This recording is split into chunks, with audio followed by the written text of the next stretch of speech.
गरुड़ पुराण 7वां अध्याय। इस अध्याय में पुत्र की महिमा, दूसरे के द्वारा दिए गए पिंडदान आदि से प्रेतत्व से मुक्ति की बात कही गई है। इस संदर्भ में राजा बब्रुवाहन तथा एक प्रेत की कथा का वर्णन है। सूत जी ने कहा, ऐसा सुनकर पीपल के पत्ते की भांति कांपते हुए गरुड़ जी ने प्राणियों के उपकार के लिए पुनः भगवान विष्णु से पूछा। गरुड़ जी ने कहा, हे स्वामिन, किस उपाय से मनुष्य प्रमादवश अथवा जानकर पाप कर्मों को करके भी यम की यातना को न प्राप्त हो, उसे कहिए।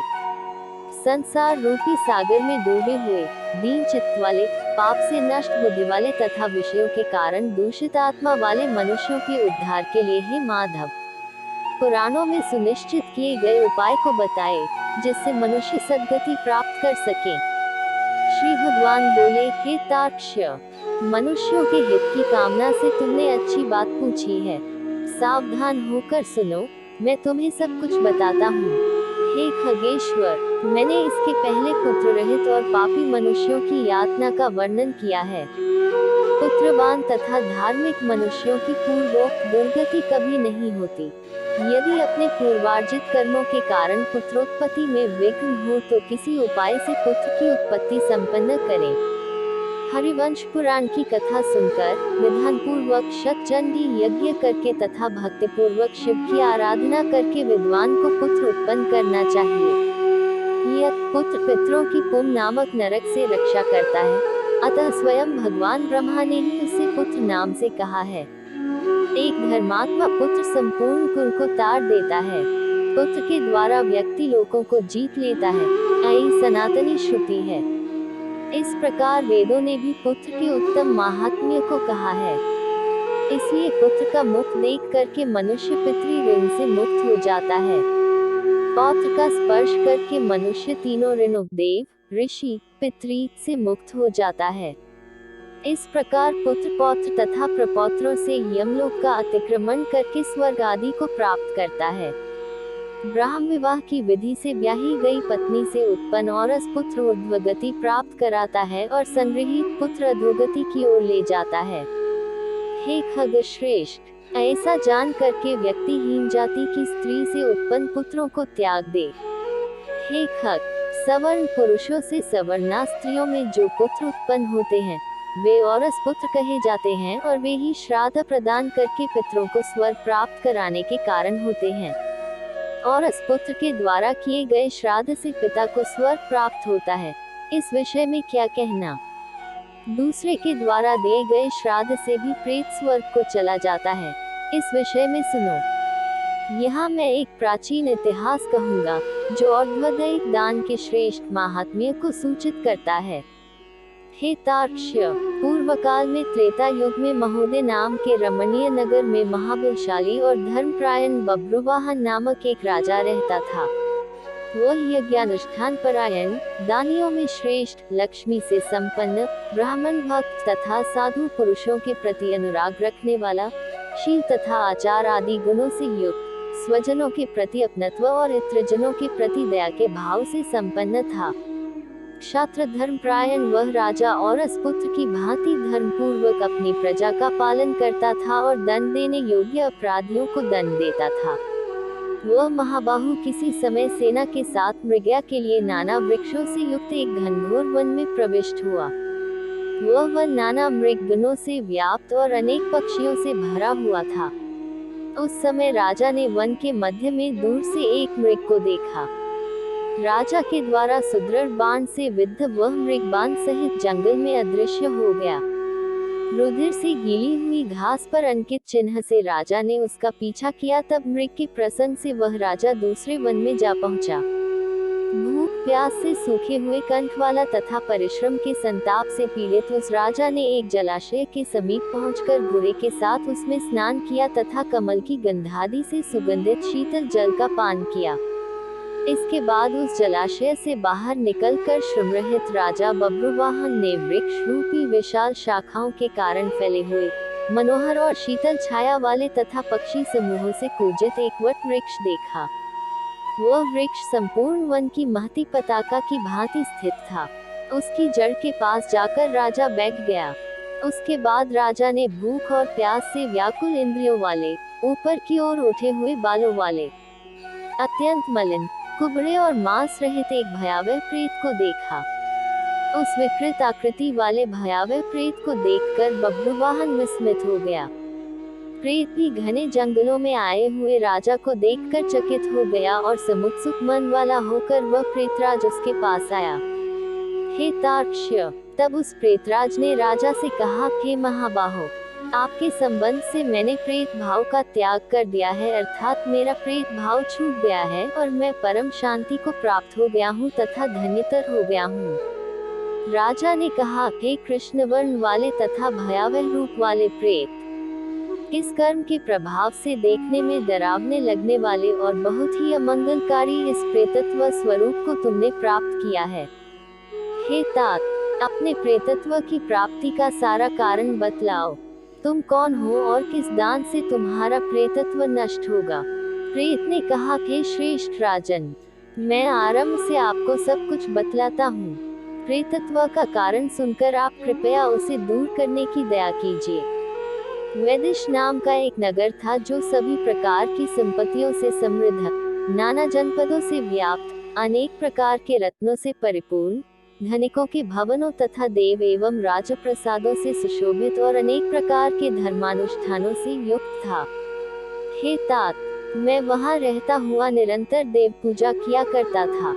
आपको विदित होना चाहिए कि मैं वैश्य जाति में उत्पन्न हुआ और मेरा नाम सुदेव था। मैंने हव्य प्रदान करके देवताओं का तथा कव्य प्रदान करके पितरों का तर्पण किया। अनेक प्रकार के दानों से मैंने ब्राह्मणों को संतुष्ट किया था और अनेक बार दीन, अंधे एवं कृपण मनुष्यों को अन्न दिया था। किंतु हे राजन, मेरा ये सारा सत्कर्म मेरे दुर्दैव से निष्फल हो गया। जिस कारण मेरा सुकृत निष्फल हुआ, वह मैं आपको बताता हूँ। मुझे कोई संतान नहीं है, मेरा कोई सुहृद नहीं है, कोई बांधव नहीं है और न ऐसा कोई मित्र ही है जो मेरी और दैहिक क्रिया करता। हे महाराज, मृत्यु के अनंतर जिस व्यक्ति के उद्देश्य से षोडश मासिक श्राद्ध नहीं दिए जाते, सैकड़ों श्राद्ध करने पर भी उसका प्रेतत्व सुस्थिर ही रहता है, अर्थात दूर नहीं होता। हे महाराज, आप मेरा और्ध्वदैहिक कृत्य करके मेरा उद्धार कीजिए, क्योंकि इस लोक में राजा सभी वर्णों का बंधु कहा जाता है। इसलिए हे राजेंद्र, आप मेरा उद्धार कीजिए, मैं आपको मणिरत्न देता हूँ। हे वीर, यदि आप मेरा हित चाहते हैं तो जैसे मेरी सद्गति हो सके और मेरी प्रेत योनि से जैसे मुक्ति हो सके, वैसा आप करें। भूख प्यास आदि दुखों के कारण ये प्रेत योनि मेरे लिए दुस्सह हो गई है। इस वन में सुंदर स्वाद वाले शीतल जल और फल विद्यमान है, फिर भी मैं भूख तथा प्यास से पीड़ित हूँ। मुझे जल व फल की प्राप्ति नहीं हो पाती। हे राजन, यदि मेरे उद्देश्य से यथाविधि नारायण बलि की जाए, उसके बाद वेद मंत्रों के द्वारा मेरी सभी और्ध्वदैहिक क्रिया संपन्न की जाए तो निश्चित ही मेरा प्रेतत्व नष्ट हो जाएगा, इसमें कोई संशय नहीं है। मैंने सुन रखा है कि वेद के मंत्र, तप, दान और सभी प्राणियों में दया, सत्शास्त्रों का श्रवण, भगवान विष्णु की पूजा और सज्जनों की संगति, ये सब प्रेत योनि के विनाश के लिए होते हैं। इसलिए मैं आपसे प्रेतत्व को नष्ट करने वाली विष्णु पूजा को कहूँगा। हे राजन, न्यायोपार्जित 2 सुवर्ण 32 माशा भार का सोना लेकर उससे नारायण की एक प्रतिमा बनवाए, जिसे विविध पवित्र जलों से स्नान कराकर 2 पीले वस्त्रों से वेष्टित करके सभी अलंकारों से विभूषित कर अधिवासित करें, तदनंतर उसका पूजन करें। उस प्रतिमा के पूर्व भाग में श्रीधर, दक्षिण में मधुसूदन, पश्चिम में वामन और उत्तर में गदाधर, मध्य में पितामह ब्रह्मा तथा महादेव शिव की स्थापना करके गंध पुष्पादि द्रव्यों के द्वारा विधि विधान से पृथक पृथक पूजन करें। उसके बाद प्रदक्षिणा करके अग्नि में हवन करके देवताओं को तृप्त करके घृत, दधि तथा दूध से विश्वेदेवों को तृप्त करें। तदनंतर सामूहिक चित्त वाला यजमान स्नान करके नारायण के आगे विनीतात्मा होकर विधिपूर्वक मन में संकल्पित और द्वदैहिक क्रिया का आरंभ करें। इसके बाद क्रोध तथा लोभ से रहित होकर शास्त्र विधि से सभी श्राद्धों को करे तथा वृषोत्सर्ग करे। तदनंतर ब्राह्मणों को 13 पद दान करे, फिर शय्यादान देकर प्रेत के लिए घट का दान करे। राजा ने कहा कि प्रेत, किस विधान से प्रेत घट का निर्माण करना चाहिए और किस विधान से उसका दान करना चाहिए? सभी प्राणियों के ऊपर अनुकंपा करने के हेतु से प्रेतों को मुक्ति दिलाने वाले प्रेत घट दान के विषय में बताए। प्रेत ने कहा कि महाराज, आपने ठीक पूछा है। जिस सुदृढ़ दान से प्रेतत्व नहीं होता है, उसे मैं कहता हूँ, आप ध्यान से सुने। प्रेत घट का दान सभी प्रकार के अमंगलों का विनाश करने वाला, सभी लोकों में दुर्लभ और दुर्गति को नष्ट करने वाला है। ब्रह्मा, शिव तथा विष्णु सहित लोकपालों युक्त पाए हुए सोने का एक घट बनाकर उसे दूध, घी आदि से पूरा भरकर भक्तिपूर्वक प्रणाम करके ब्राह्मण को दान करें। इसके अतिरिक्त तुम्हें अन्य सैकड़ों दानों को देने की क्या आवश्यकता? हे राजन, उस घट के मध्य में ब्रह्मा, विष्णु तथा कल्याण करने वाले अविनाशी शंकर की स्थापना करें एवं घट के कंठ में पूर्वादि दिशाओं में क्रमशः लोकपालों का आवाहन करके उनकी धूप, पुष्प, चंदन आदि से विधिवत पूजा करके दूध और घी के साथ उस हिरण्यमय घट का ब्राह्मण को दान करना चाहिए। हे राजन, प्रेतत्व की निवृत्ति के लिए सभी दानों में श्रेष्ठ और महापातकों का नाश करने वाले इस दान को श्रद्धापूर्वक करना चाहिए। श्री भगवान ने कहा कि कश्यप पुत्र गरुड़, प्रेत के साथ इस प्रकार बातचीत हो ही रही थी कि उसी समय हाथी, घोड़े आदि से व्याप्त राजा की सेना पीछे से वहां आ गई। सेना के आने के बाद राजा को महामुनि देकर उन्हें प्रणाम करके पुनः अपने उद्धार के लिए और द्विदयी क्रिया करने की प्रार्थना करके वह प्रेत अदृश्य हो गया। हे पक्षिन, उस वन से निकलकर राजा भी अपने नगर को चला गया और अपने नगर में पहुंचकर प्रेत के द्वारा बताए हुए वचनों के अनुसार उसने विधि विधान से और द्विदयी क्रिया का अनुष्ठान किया। उसके पुण्य प्रदान से मुक्त होकर प्रेत स्वर्ग को चला गया। जब दूसरे के द्वारा दिए हुए श्राद्ध से प्रेत की सद्गति हो गई तो फिर पुत्र के द्वारा प्रदत्त श्राद्ध से पिता की सद्गति हो जाए, इसमें क्या आश्चर्य? इस पुण्यप्रद इतिहास को जो सुनता है और जो सुनाता है, वे दोनों पापाचारों से युक्त होने पर भी प्रेतत्व को प्राप्त नहीं होते।